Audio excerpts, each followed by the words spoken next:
Le coronavirus ne s'attaque pas qu'aux poumons, mais à tous les organes vitaux. Infographie.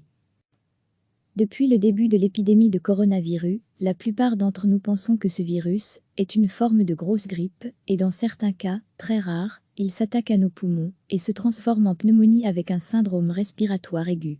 Mais au fur et à mesure que la communauté médicale observe les patients défiler aux unités de soins intensifs, elle se rend compte que le coronavirus entraîne d'autres pathologies que respiratoires. Il peut s'attaquer au cœur, aux reins, au système sanguin, au système digestif, aux yeux et même à notre cerveau.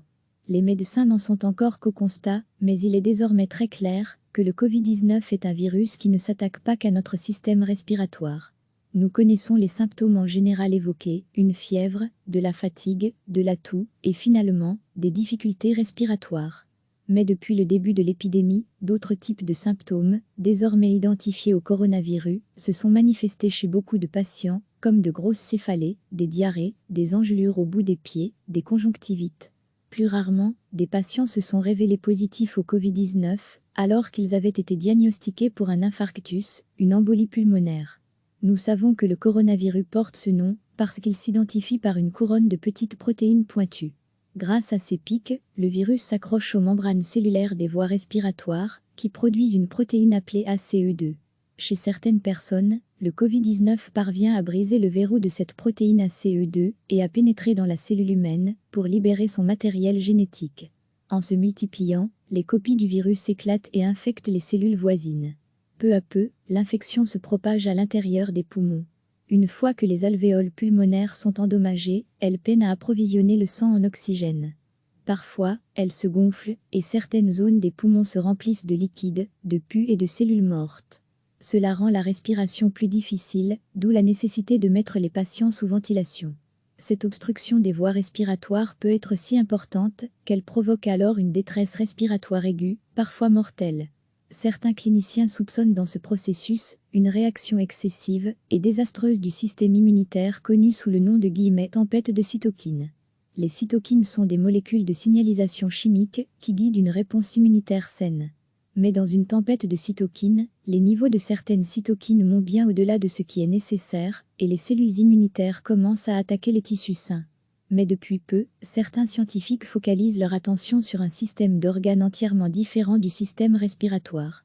Ils s'intéressent au cœur et aux vaisseaux sanguins. À Brescia, en Italie, une femme de 53 ans est entrée dans la salle d'urgence de son hôpital local, avec tous les symptômes classiques d'une crise cardiaque.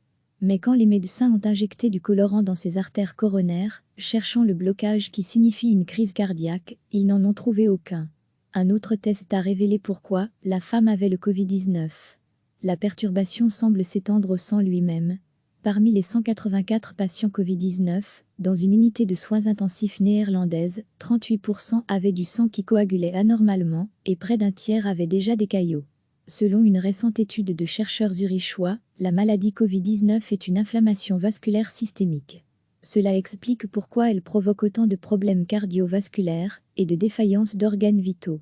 Ces chercheurs ont constaté, en examinant au microscope des échantillons de tissus de patients décédés, qu'ils souffraient d'une inflammation de l'endothélium, c'est-à-dire de la paroi interne protectrice des vaisseaux sanguins. Ils ont également identifié la présence du coronavirus dans ces cellules. Comment a-t-il pu y pénétrer ? La réponse est dans cette protéine ACE2 présente également dans l'endothélium. Présent dans le système sanguin, le coronavirus peut alors toucher le cœur, le cerveau, les reins, le système gastro-intestinal. Si l'endothélium des jeunes patients se défend bien, ce n'est pas le cas des groupes à risque souffrant d'hypertension, de diabète, de maladies cardiovasculaires, dont la caractéristique commune est une fonction réduite de cette paroi protectrice des vaisseaux sanguins. Des données récentes des Santé for Disease Control and de prévention, CDC, sur les patients hospitalisés dans 14 États américains, corroborent les recherches réalisées en Suisse. Environ un tiers d'entre eux souffraient d'une maladie pulmonaire chronique, mais presque autant d'entre eux souffraient de diabète, et la moitié d'entre eux souffraient déjà d'hypertension artérielle. Autre découverte depuis peu, et c'est le service dermatologie du CHU Saint-Pierre qui l'a réalisé, certains patients font des engelures au bout des doigts ou des orteils. Il s'agit d'une ischémie, une réduction du débit sanguin, qui peut entraîner une enflure douloureuse des doigts et la mort des tissus. Jacques Kreuther, Le responsable des soins intensifs de l'hôpital universitaire Erasme constate, de son côté, que certains de ses patients présentent des risques d'insuffisance rénale. Jacques Creter témoigne, « Certains de nos patients doivent être dialysés pendant leur séjour aux soins intensifs. » Au début de mars, une femme de 71 ans du Michigan est revenue d'une croisière sur le Nil avec une diarrhée sanglante, des vomissements et des douleurs abdominales. Au début, les médecins soupçonnaient qu'elle avait un mal d'estomac courant, comme la salmonelle. Mais après qu'elle ait développé une toux, les médecins ont pris un prélèvement nasal et l'ont trouvée positive pour le nouveau coronavirus. Selon un article publié en ligne, dans l'American Journal of Gastroenterology, AJG, un échantillon de sels positifs à l'ARN viral, ainsi que des signes de lésions du côlon observés par endoscopie, indiquaient une infection gastro-intestinale, J, avec le coronavirus. Une équipe au Japon, par ailleurs, a révélé des traces de nouveaux coronavirus dans le liquide céphalorachidien d'un patient atteint de Covid-19, qui avait contracté une méningite et une encéphalite, suggérant qu'il peut aussi pénétrer le système nerveux central. On le voit, le coronavirus prend des formes très variées, mais au fur et à mesure que les médecins diagnostiquent leurs patients, ils comprennent de mieux en mieux ces stratégies d'attaque. Recevez chaque matin l'essentiel de l'actualité. Depuis le début de l'épidémie de coronavirus, la plupart d'entre nous pensons que ce virus est une forme de grosse grippe, et dans certains cas, très rares, il s'attaque à nos poumons et se transforme en pneumonie avec un syndrome respiratoire aigu. Mais au fur et à mesure que la communauté médicale observe les patients défiler aux unités de soins intensifs, elle se rend compte que le coronavirus entraîne d'autres pathologies que respiratoires. Il peut s'attaquer au cœur, aux reins, au système sanguin, au système digestif, aux yeux et même à notre cerveau. Les médecins n'en sont encore qu'au constat, mais il est désormais très clair que le Covid-19 est un virus qui ne s'attaque pas qu'à notre système respiratoire. Nous connaissons les symptômes en général évoqués, une fièvre, de la fatigue, de la toux, et finalement, des difficultés respiratoires. Mais depuis le début de l'épidémie, d'autres types de symptômes, désormais identifiés au coronavirus, se sont manifestés chez beaucoup de patients, comme de grosses céphalées, des diarrhées, des engelures au bout des pieds, des conjonctivites. Plus rarement, des patients se sont révélés positifs au Covid-19, alors qu'ils avaient été diagnostiqués pour un infarctus, une embolie pulmonaire. Nous savons que le coronavirus porte ce nom parce qu'il s'identifie par une couronne de petites protéines pointues. Grâce à ces pics, le virus s'accroche aux membranes cellulaires des voies respiratoires, qui produisent une protéine appelée ACE2. Chez certaines personnes, le Covid-19 parvient à briser le verrou de cette protéine ACE2 et à pénétrer dans la cellule humaine pour libérer son matériel génétique. En se multipliant, les copies du virus éclatent et infectent les cellules voisines. Peu à peu, l'infection se propage à l'intérieur des poumons. Une fois que les alvéoles pulmonaires sont endommagées, elles peinent à approvisionner le sang en oxygène. Parfois, elles se gonflent et certaines zones des poumons se remplissent de liquide, de pus et de cellules mortes. Cela rend la respiration plus difficile, d'où la nécessité de mettre les patients sous ventilation. Cette obstruction des voies respiratoires peut être si importante qu'elle provoque alors une détresse respiratoire aiguë, parfois mortelle. Certains cliniciens soupçonnent dans ce processus une réaction excessive et désastreuse du système immunitaire connue sous le nom de « tempête de cytokines ». Les cytokines sont des molécules de signalisation chimique qui guident une réponse immunitaire saine. Mais dans une tempête de cytokines, les niveaux de certaines cytokines montent bien au-delà de ce qui est nécessaire et les cellules immunitaires commencent à attaquer les tissus sains. Mais depuis peu, certains scientifiques focalisent leur attention sur un système d'organes entièrement différent du système respiratoire. Ils s'intéressent au cœur et aux vaisseaux sanguins. À Brescia, en Italie, une femme de 53 ans est entrée dans la salle d'urgence de son hôpital local, avec tous les symptômes classiques d'une crise cardiaque. Mais quand les médecins ont injecté du colorant dans ses artères coronaires, cherchant le blocage qui signifie une crise cardiaque, ils n'en ont trouvé aucun. Un autre test a révélé pourquoi la femme avait le Covid-19. La perturbation semble s'étendre au sang lui-même. Parmi les 184 patients Covid-19, dans une unité de soins intensifs néerlandaise, 38% avaient du sang qui coagulait anormalement et près d'un tiers avaient déjà des caillots.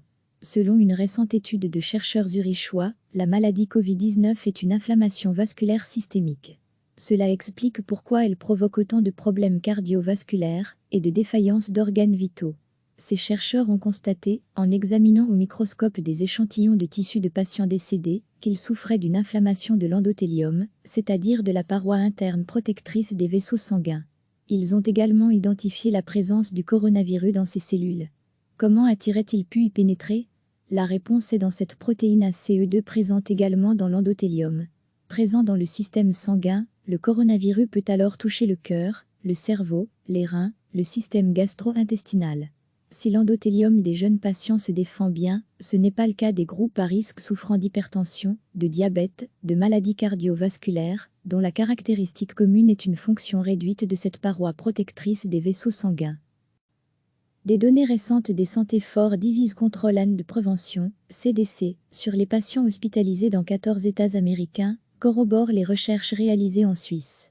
Environ un tiers d'entre eux souffraient d'une maladie pulmonaire chronique, mais presque autant d'entre eux souffraient de diabète, et la moitié d'entre eux souffraient déjà d'hypertension artérielle. Autre découverte depuis peu, et c'est le service dermatologie du CHU de Saint-Pierre qui l'a réalisé, certains patients font des engelures au bout des doigts ou des orteils. Il s'agit d'une ischémie, une réduction du débit sanguin, qui peut entraîner une enflure douloureuse des doigts et la mort des tissus. Jacques Crotter, le responsable des soins intensifs de l'hôpital universitaire Erasme, constate, de son côté, que certains de ces patients présentent des risques d'insuffisance rénale. Jacques Crotter témoigne, certains de nos patients doivent être dialysés pendant leur séjour aux soins intensifs. Au début de mars, une femme de 71 ans du Michigan est revenue d'une croisière sur le Nil avec une diarrhée sanglante, des vomissements et des douleurs abdominales. Au début, les médecins soupçonnaient qu'elle avait un mal d'estomac courant, comme la salmonelle. Mais après qu'elle ait développé une toux, les médecins ont pris un prélèvement nasal et l'ont trouvée positive pour le nouveau coronavirus.